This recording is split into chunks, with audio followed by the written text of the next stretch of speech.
Hi, everybody. Welcome to another edition of Psychology from My Kitchen. I'm Mrs. Sarah Ryan, and if I can get my screen to work, that's not right for today. There we go. We have a rather controversial topic in AP Psych in Unit 9 Development. We are talking about parenting. So, parenting, something that I don't think many of you are. I don't know. But you probably have some experience with the topic, whether that be biological parents, adoptive parents, grandparents, aunts and uncles. You have adult caregivers in your life who, at this point in time, you have probably figured out that they do the job with varying levels of success. And that's part of being human, right? That while there are many manuals written about parenting, there's no homework assignment telling you that this is what you're supposed to do. In fact, my husband and I were cleaning out a cabinet, and it had like notes from when I was pregnant, and it was like going to the baby class, right, about pregnancy. And the first note that I wrote on the top was "Don't kill the baby." So, stellar parenting right here on my part. It was always going to be wonderful. But from a psychological standpoint, we look at what are known as different parenting styles.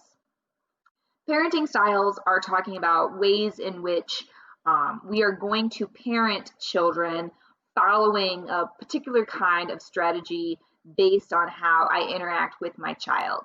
This typically doesn't really have anything to do with love, okay? Love and parenting are really two separate, mutually exclusive kinds of things. That you can be a parent who really loves your child, but you might follow a different kind of parenting style that is going to create kind of outcome that maybe you weren't really wanting to have.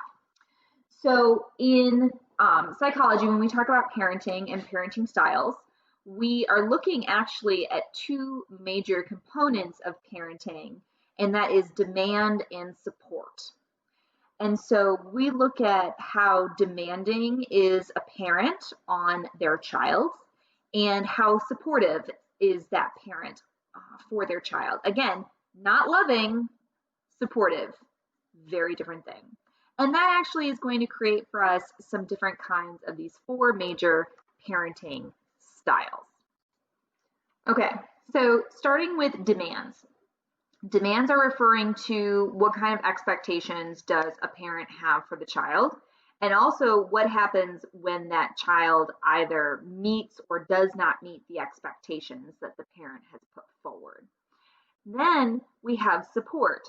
Support is referring to a child in their own decision making and their own choices, and whether or not a parent is going to be supportive of their child and the choices that that child makes for the kinds of behavior that they engage in, and if they're going to be unsupportive of that child and the kind of behavior that they engage in. So given this, we have four distinctive types of parenting styles. What is known as authoritarian parenting, authoritative parenting, permissive parenting, and rejecting, neglecting parenting. We're going to put rejecting, neglecting off to the side because authoritarian, authoritative, and permissive are by far the most common. And what you're going to see is a couple of different extremes that are happening in these examples. It's worth noting that if you come from a household that is a two-parent household or three-parent household, then for, however many adult caregivers that you have in your life, they do not have to all have the same parenting style. You can also have parents who in different situations might demonstrate different kinds of parenting style. So we're looking at in terms of like on average, what would this parent likely do with their child? And so we're going to start with our authoritarian parent. So authoritarian parent is a type of parent that is very demanding. They have very high expectations for their child, and they expect them to be met. and that when a child does not meet their expectations, there may be some pretty significant consequences for this child because they did not meet the demands that were put forward. On the flip side of this, you also have a parent who's pretty unsupportive of their child and the choices that child wants to make for themselves, meaning that the parent is the one who is very controlling in this kind of relationship. We often use the phrase, it is my way or the highway, and that's the kind of parenting that this person is going to engage in. I am the parent, you are the child. I am big, you are little. I make the rules, you follow the rules. That there is very much this demanding kind of presence on the child and this expectation that they're going to do everything that you say, and that the child does not have any kind of control as to what's going to happen with this. This doesn't always make the best kind of kids. It's a polite way of saying what can happen with authoritarian parents. That authoritarian parents might seem like, you have very well-behaved, well-disciplined kind of kids that many people looking at from the outside might think like, wow, this person really knows what they're doing because they are getting their kid to do all these things that, might be very, very difficult. Like, wow, look at what you did as a parent, that you got your kid to, be so successful, for example, in academics or maybe sports. But the flip side of that comes from that child and the type of social emotional relationship that not only they have with their parent, but also with themselves. Sometimes children of authoritarian parents become extremely resentful of their parents, that they're very unhappy and they have a very strained relationship because of the unsupportive nature and the demands that were put on them. But sometimes you have kids who, they appreciate their parents. They appreciate all this hard work that, they put into them of pushing them further than they thought that they could. So you've got kind of an interesting dynamic going on with authoritarian parents. And if we go on the complete opposite side of the spectrum then from this, we get permissive parent.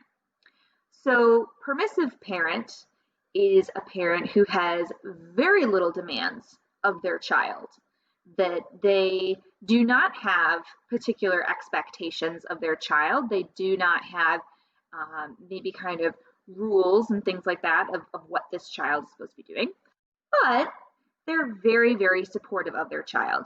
The child can make all of the decisions that they want for themselves, that they can, the child is the one who is in control. The child is the one who is making these decisions for themselves about what they're going to do, and because they don't have the expectation from their parent. And so this might be a parent that we refer to as our friends. And that's not always going to be the best relationship either, that despite what you might think, kids like having parents who set some rules and they have some expectations of what's going to happen, of what to do, and that when they're completely left to their own devices, that you might have a good relationship with your parent, but there might not be the kind of mutual respect that you wanted from the relationship. And this can also make things difficult moving forward, that if you were always given, I'm going to support every single decision that you ever make, that you might feel kind of lost in that, like, well, I don't know what kind of decision that I need to make. And you're not really being an adult. You're not being a parent who's kind of helping guide me as to what it is that might really kind of be best for me. So then we look at the middle here, and that is authoritative parent.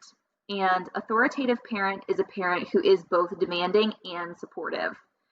And so our authoritative parent is a parent that has expectations, and they might have very high expectations of their child. But those expectations are also met with support. and that there is much more of a reciprocal relationship between parent and child, where the parent is listening to their child and what their child wants, while still keeping in mind what they know their child is going to need. That children are allowed to make decisions for themselves and own those decisions, but the parent is going to be willing to support them and help guide them through that decision making process. And that when expectations are not met, there are still going to be consequences, but those consequences are much more reasonable, and they might even be something that the child has agreed to. And so, what we see typically from a research standpoint from the authoritative parent is that this is typically how we get a little bit more independent and well-rounded children. We also look at things like my self-esteem, like how confident I am in myself and my ability. That when I know that I can do something and I fail at it, that I'm still going to have support from my family members, I'm still going to be able to try again. That builds a type of character with resiliency that we tend to find is actually being more beneficial than a person who's just this total perfectionist, has to get everything right every single time, which can create a lot of anxiety. So authoritative parent kind of falls in the middle here. And so if we're looking at some kind of like extreme example, let's say that as a teenager, you stay out past your curfew. Well, first of all, permissive parent wouldn't have even given you a curfew. Just be safe, right? And then you're out and about, probably up to no good, to some kind of very late night activity that you probably shouldn't be doing anyway. Authoritarian parent, you're never going to leave the house again. That you're grounded for the rest of the year, kind of a deal. That there's some major kinds of consequences for you staying out past your curfew. Like, you might not have ever gone out anyway because you knew that those things were going to happen. So then you have authoritative parent. Authoritative parent is not pleased that you stayed out past curfew, but they also might reason with you as to, one, why is it not okay for you staying out past curfew? Two, they might have set the curfew with you. So it's not like mom saying you have to be home at 10 p.m. It's, I'm going out tonight. What do you think is a reasonable time for you to come home? You might say 11, mom might say 9, and then you establish 10 o'clock, right? Like, there is that kind of give and take relationship that's happened there. So differences between authoritarian, authoritative, and permissive. So now back to rejecting, neglecting. So rejecting, neglecting parent sometimes is even mentioned because this is like the non-parent. Because this is a parent who not only doesn't have any kind of demands on their child, but they're also not supportive of their child and the choices the child makes. And so this is a very dismissive, kind of absent type of parent.